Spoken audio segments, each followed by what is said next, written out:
নমস্কার, নির্মল আনন্দে সবাইকে সুস্বাগতম। গুরুদেব প্রভু শ্রীকৃষ্ণ শ্রী রাধা মায়ের আশীর্বাদকে সারথি করে শ্রীমদ্ ভগবত গীতার প্রণব মন্ত্র দিয়ে শুরু করছি আজকের গীতা পাঠ। শ্রীকৃষ্ণ হৃদয়ং গীতা সংসার মালনাশিনীম জ্ঞানম ভক্তিম মুক্তিদাত্রীম গীতা দেবীম নমস্তুতে। ওম নমো ভগবতে বাসুদেবায়। ওম নমো ভগবতে বাসুদেবায়। ওম নমো ভগবতে বাসুদেবায়। রাধে রাধে রাধে রাধে রাধে রাধে রাধে রাধে রাধে রাধে। শ্রীমদ্ ভগবত গীতা পঞ্চম অধ্যায় শ্লোক নম্বর 8। নৈব কিঞ্চিৎ কरोमीति युक्तमन्यत् तत्त्ववित् पश्यन् शृण्वन् स्पृशन् जिघ्रन् अस्नन् गच्छन् स्वपन् स्वसन्। আচ্ছা, এখানে নৈব কিঞ্চিৎ কারোমিতি এইটুকুনি হচ্ছে আমার প্রথম লাইনের প্রথম পাঠ। এটা আমি বাংলায় বললাম। এবার দেখবো এটাকে কিভাবে সংস্কৃততে উচ্চারণ করতে হবে। একেবারে সংস্কৃত উচ্চারণের কাছাকাছি পৌঁছানো যায়, সেজন্য প্লাস প্লাস দিয়ে বাংলা হরফে লিখে সাজিয়ে নেওয়া হয়েছে। কিছু কিছু অক্ষর লাল রং দেওয়া হয়েছে। যে যে অক্ষরগুলো লাল রঙের সেই অক্ষরগুলো চান থেকে চলনের সময় উচ্চারিত হবে না, ঠিক তার ওপরের ফার্স্ট ব্র্যাকেটের মধ্যে যে অক্ষরগুলো দেওয়া আছে সেগুলোই উচ্চারিত হবে। প্রথম লাইনের প্রথম পাঠটুকু সংস্কৃত উচ্চারণটা এবার দেখে নেওয়া যাক। নাইবা। আচ্ছা, নয়টা যেমন আছে তেমন বয় লাল দিয়েছি কেন? পাশের ক্যালেন্ডারে 2 নম্বরে তালিকাভুক্ত করে দেওয়া আছে সংস্কৃততে বকে ও প্লাস অ ওয়া বলে বলতে হয়, মুখটা খুলে বলতে হয় ওয়া, সেই জন্য ওপরে ব্র্যাকেটে দেওয়া আছে ও প্লাস অ। তাহলে উচ্চারণটা কি হবে? নাইওয়া, এটা। তারপরের শব্দে আসি কিঞ্চিত। এখানে আছে একটা যুক্ত অক্ষর ইয়চয়, সেজন্য এটাকে ভাঙতে হবে। যুক্ত অক্ষরগুলো নিয়ম অনুযায়ী ভেঙে ভেঙে উচ্চারণ করতে হয়। ইয়টা আগে আছে, হসন্ত লাগিয়ে অর্ধ ইয় বানাবো। অর্ধ ইয় মানে হচ্ছে আগের অক্ষর কয় হস্যের সাথে জড়িয়ে উচ্চারিত হতে পারবে। কিং জয় হস্য এটা পড়ে রইল।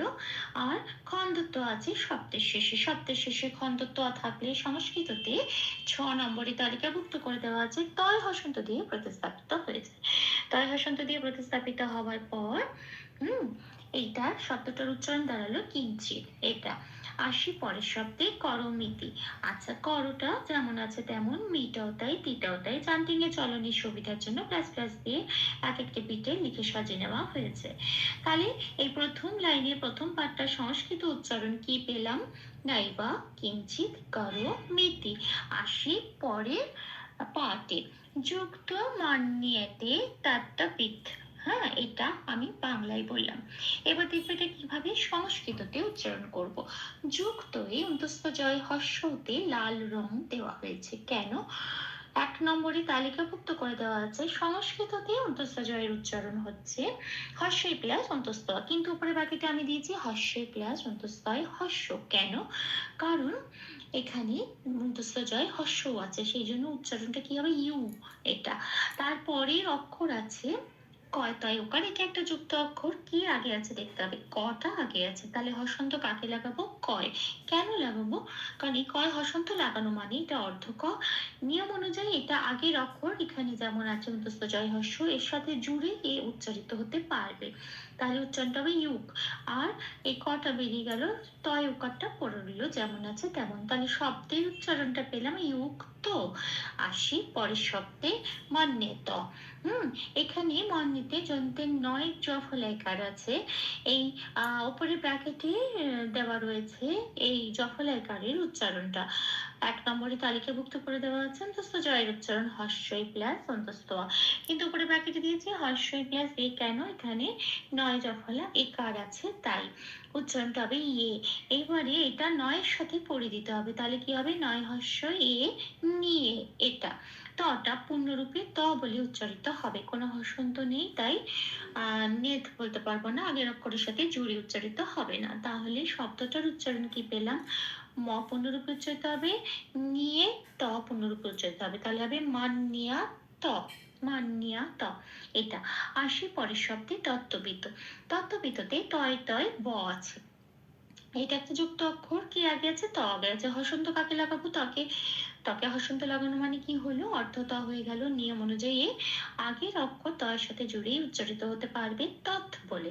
কি পড়ে রইলো? একটা ত বেরিয়ে যাবার পর তয় বয়টা পড়ে রইলো। তয় বয় লাল দেওয়া হয়েছে কেন? কারণ বয়ের উচ্চারণ বোঝানোর জন্য 2 নম্বরে তালিকাভুক্ত করে দেওয়া আছে বয়ের উচ্চারণ ও প্লাস অ, মুখটা খুলে বলতে হয় ব। এটা এবার তয়ের সাথে পড়ে দিতে হবে। তয়ের সাথে পড়ে দেওয়ার পর উচ্চারণটা হবে তোয়া, এটা। আর সে পরের অক্ষরে বি। বিতে লাল দিয়েছি কারণ একই রকম ভাবে বয়ের উচ্চারণ ও প্লাস অ, কিন্তু যেহেতু এখানে বয় হস্যই আছে তাই উপরে ব্র্যাকেটে দেওয়া হয়েছে ও প্লাস হস্যই, উচ্চারণটা হবে রি। আচ্ছা, খণ্ডত্ব আছে শব্দের শেষে। শব্দের শেষে খণ্ডত্ব থাকলে সেটা তয় হসন্ত দিয়ে প্রতিস্থাপিত হয়ে যায়, তাহলে হয় তত্ত্ব বৃত্ত। এটা। আচ্ছা, এখানে যেহেতু তয় হসন্ত আছে, নিয়ম অনুযায়ী এটা বিত বলা উচিত ছিল, কিন্তু যেহেতু এটা শেষ অক্ষর, হ্যাঁ, চান্টিং এর এটা প্রথম লাইনের সেকেন্ড পার্টের শেষ অক্ষর, সেই জন্য ছন্দের সুমধুরতা বজায় রাখার জন্য একটুখানি মিলিয়ে দিয়ে এটা ঠিক বিত বলতে পারবো না, এটাকে বিত বলতে হবে। বিত মানে অর্ধ ত হিসেবে উচ্চারণ করতে হবে। তার মানে তয়ের সাথে যে একটা অ থাকে, ত বলি পুরো রূপে পূর্ণরূপে, সেই তটা বলতে পারবো না। তয় হসন্ত দিয়ে বিত বলে আর্ধেকটা ত বলে ছেড়ে দিতে হবে, যাতে তয়ের সাথে অটা উচ্চারণ না হয়, শুধু তয়ের উপর ব্যাপারটা থাকে। এটা একমাত্র কারণ, সেটা যেহেতু শেষ অক্ষর, চান্টিং এর শেষ অক্ষর, সেই জন্য এই নিয়মটা ভিত এটা বলতে হবে। তাহলে শব্দটা উচ্চারণ পেলাম তাত্ত্বা ভিত, এটা। তাহলে পুরো লাইনটা সংস্কৃত উচ্চারণ পেলাম যুক্ত মান্যাত্ত তাত্ত্বা ভিত, এটা। আসি পরের লাইনে। Past one, sin one, speech one, হ্যাঁ, স্পেশন যেখান অব্দি আমরা নেব সেকেন্ড লাইনের প্রথম পার্টে। বাকি অংশটা এখানে জিঘ্রান স্থান বলে একটা বড় অক্ষর আছে, বাকি অংশটা পরের পাঠে চলে যাবে। হ্যাঁ, এইবারে বর্ষণের উচ্চারণটা দেখে নিই। তারপর ছয় জফলায় লাল দেওয়া হয়েছে কেন? কারণ জফলার উচ্চারণ বোঝানোর জন্য আমরা আগেই দেখেছি 1 নম্বরে তালিকাভুক্ত করে দেওয়া আছে জয়ের উচ্চারণ হর্ষই প্লাস অন্তঃস্থ। এটি এবার তালবস্যয়ের সাথে পড়ে দিতে হবে, তাহলে হবে তালবস্যয় হর্ষই অন্তঃস্থ বা সিয়। এইবারে নয় হসন্তটা যেমন আছে তেমন, সেটা যেহেতু নয় হসন্ত, এটা শ্লোকের মধ্যেই আছে, এটা অর্থ নয়, এটা এই তালবস্যয় জফলার সাথে জুড়ে উচ্চারিত হবে সিয়ান বলে। তাহলে উচ্চারণটা কি পেলাম শব্দে? পাসিয়ান। ঠিক একই রকম ভাবে সিনয়ন, এখানে 9 বয় আছে, হ্যাঁ, যেহেতু 9 বয় আছে তাই 9 হসন্ত দিয়ে নটাকে অর্ধ না করে তালবস্যয়ের সাথে জুড়ে উচ্চারিত হলো শ্রীন, আর বটা পড়ে রইল বয়ের উচ্চারণ বোঝানোর জন্য, এটা উপরে ব্র্যাকেট দেওয়া আছে প্লাস ওয়ান হবে। 9 হসন্তটা দন্তে 9 হসন্তটা চান্টিং এর মধ্যেই রয়েছে, সূত্রের মধ্যেই রয়েছে, শ্লোকের মধ্যেই রয়েছে, কাজেই এটাও বয়ের সাথে জুড়ে উচ্চারিত হবে ওয়ান বলে, তাহলে হবে শ্রেণ ওয়ান। এটা। আসছি পরের শব্দে স্পৃশন। স্পৃশনেও তাই, যদি স্বল্পায়রি আর তারপর 9 হসন্ত, তো 9 হসন্তটা অর্ধ না, তাই তালবস্যয়ের সাথে জুড়ে উচ্চারিত হবে শন বলে, স্পৃশন। আসছি পরের শব্দে যে ঘ্রণ অব্দি আমরা নেব। এবারে দন্তের 9 আছে, হ্যাঁ, কাজে একটা ন তাকে হসন্ত লাগিয়ে বাইরে বার করে আনবো, এই নটাই নেব এই অব্দি। তার পাশে 9 হসন্ত আর অ দিয়ে একটা ন তৈরি হয়, দন্তের ন। এইবার যেহেতু এই শব্দটা ভেঙে বেরিয়ে আসছে, সেই জন্য শুধু দন্তের 9 হসন্তটা নেব, এর সাথে যে অটা যুক্ত আছে এটা অটা পরের পাঠে চলে যাবে। আরো বলে রাখি যে শব্দটা হচ্ছে জিঘ্রানি, হ্যাঁ, কিন্তু একটা সংস্কৃততে নিয়ম অনুযায়ী এখানে যেহেতু জিঘ্রানির পরের শব্দ তালবস্যয় নয় আছে, যখন এরম তালবস্যয় নয় থাকবে তখনই একমাত্র এই সূত্রটা কার্যকরী হবে। এইটা যে যখন এই তালবস্যয় নয়ের আগের অক্ষর যদি দন্ত বর্ণ হয়, যেমন এখানে দন্তের ন আছে, এটা দন্ত বর্ণ, তখন কি হয়, যখন এই দুটো শ্লোক জুড়ছে তখন এই জোড়ার সময় সন্ধি হয়ে ডবল হয়ে যায় এই দন্ত নটা, মানে দন্তের নয় নয় হয়ে যায়। এইবারে এর থেকে তো আমরা একটা ন বার করে নিলাম প্রথম পাঠের জন্য নয় হসন্ত দিয়ে, বাকি যে অটা আছে পরের পাঠে চলে গেল। এবার শব্দটা যখন ভাঙছে তখন জিঘ্রণ বলে প্রথম পাঠে রইল, আর অ দিয়ে যেটা অস্নন বলে পরের পাঠে চলে গেল। এই যে আরেকটা ন সেটা উজ্জ হয়ে গেল, সেটা উজ্জ হয়ে গিয়ে দুটো জায়গায় দুটো শব্দ অক্ষরটা ভেঙে গেল। কিন্তু যখন আমরা এই দুটো অক্ষর জুড়ে শ্লোকের মধ্যে দেখব তখন কিন্তু নিয়ম অনুযায়ী এই দন্তের নটা ডাবল হয়ে যাবে। দন্তের নয়ের সাথে অটা মিলে তো দন্তের ন তৈরি হবেই, তার সাথে সন্ধি হওয়ার জন্য দন্তের নটা ডবল হয়ে গিয়ে দন্তের নয় নয় হবে। হ্যাঁ, সেটার জন্য এই দন্তের নয় নয় দেওয়া হয়েছে, কিন্তু ভাঙার সময় একটাই ন হবে। কাজেই আমার তাহলে এই পাঠের পুরো সংস্কৃত উচ্চারণটা হলো পাসিয়ান সিনওয়ান স্পৃশন জিঘ্রান। আসি পরের পাঠে, একটা ন উচ্চ হয়ে গেল, অ দিয়ে শুরু করবো পরের পাঠটা। তাহলে পরের পাঠটা হচ্ছে আশ্রন গাচ্ছন স্বপন শ্বসন। এটা আমি বাংলায় বললাম। এবার দেখে এটাকে কিভাবে সংস্কৃত উচ্চারণ করবো।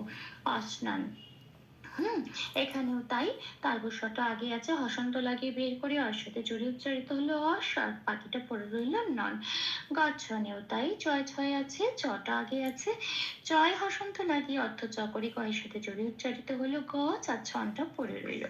স্বপনেও তাই, যন্ত্রের শয় বয় আছে, যন্ত্রের শয়ের উচ্চারণ সারেগামা পায় যে সাটা বলি ঠিক সেটা স্থাপন। হ্যাঁ, বয়ের উচ্চারণ বোঝানোর জন্য এটা লাল দেওয়া হয়েছে।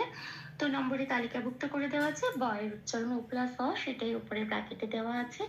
এটা এবার দন্তের স্বরের সাথে পড়িয়ে দিতে হবে, তাহলে হবে সোয়া। আর পণটা তো নয় হসন্ত তো শ্লোকের মধ্যেই আছে, কাজে পরের সাথে জুড়ে উচ্চারিত হবে পণ, সোয়াপন।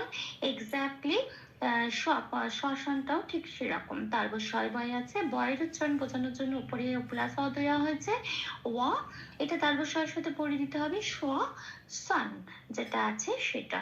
আচ্ছা, তাহলে এখানে লাইনটার উচ্চারণ হলো সংস্কৃততে আসনান গাচ্ছন সাপান শ্বাসান। এটা ভুল ত্রুটি ক্ষমা করে দেবেন, অনুশীলনের সুবিধার জন্য 3বার করে চান্ট করে দেওয়ার চেষ্টা করলাম। নাইবা কিঞ্চিৎ কারোমিতি युक्तो मन्यात् तत्त्ववित् पश्यन् शृण्वन् स्पृशन् जिघ्रन् अस्नन् गच्छन् स्वपन् श्वसन् नैव किञ्चित् करोमीति युक्तो मन्यात् तत्त्ववित् पश्यन् शृण्वन् स्पृशन् जिघ्रन् अस्नन् गच्छन् स्वपन् श्वसन् नैव किञ्चित् करोमीति युक्तो मन्याति तत्त्ववित् पश्यन् शृण्वन् स्पृशन् जिघ्रन् अस्नन् गच्छन् स्वपन् श्वसन्। রাধে রাধে রাধে রাধে রাধে রাধে রাধে রাধে রাধে রাধে তপ্ত কাঞ্চন গৌরাঙ্গী রাধে বৃন্দাবনেশ্বরী বৃষভান সুতে দেবী তাম প্রণমামি হরে প্রিয়ে। প্রভু ও শ্রী রাধামায়ের কৃপা দৃষ্টি আমাদের সবার উপর বর্ষিত হোক। ধন্যবাদ। আপনাদের উৎসাহই আমার অনুপ্রেরণা। আমার সকল ভুল ত্রুটি ক্ষমা প্রার্থনা প্রভুর চরণে অর্পণ করলাম। ওম কৃষ্ণায় বাসুদেবায় হরয়ে পরমাত্মনে প্রণত ক্লেশনাশায় গোবিন্দায় নমো নমঃ। ওম শ্রীকৃষ্ণার্পণমস্তু। জয় শ্রীকৃষ্ণ।